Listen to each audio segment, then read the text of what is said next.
No, I wasn't. I was not the student who would have been easily identified as somebody who would be a success story as far as acting was concerned. And part of that also just has to do with our social history. Someone who looks like me 20 years ago, 30 years ago, people who look like me weren't necessarily flooding the airwaves. We weren't a part of the conversation. It's just been more recent that you see a lot of dark-skinned Black women or plus-sized women as part of the media, in the media. So I wasn't necessarily easily the student who someone would point out and say, this is somebody who's going to have a big, a big career or be influential in any way.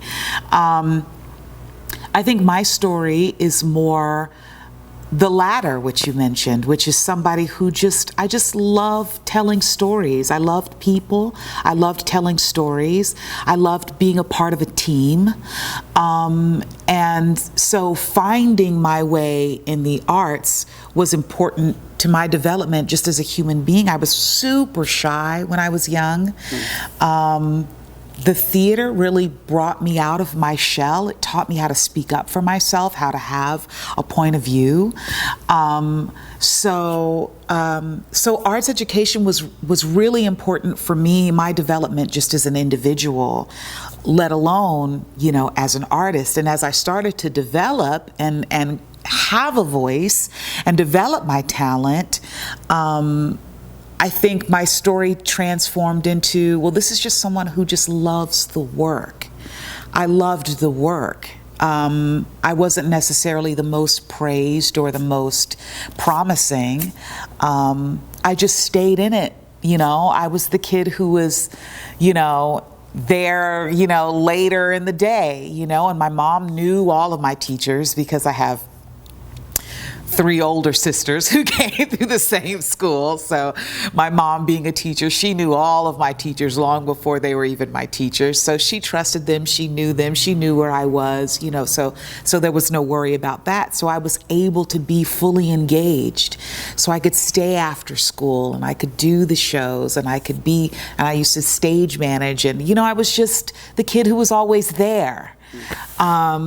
And that has transformed into a successful career, that passion has. So arts education is important because different people learn in different ways. And it provides a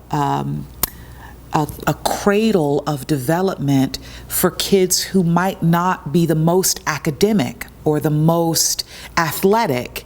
It provides a way of development for those young people too. And I have a personal philosophy of not leaving people behind, no matter who they are, what they're struggling with. We need to bring everybody along with us as we develop, as we grow, as we progress as a community. So those people who are more artistic, who need a community, who need a cocoon, those people are important too. We need to bring those people along with us.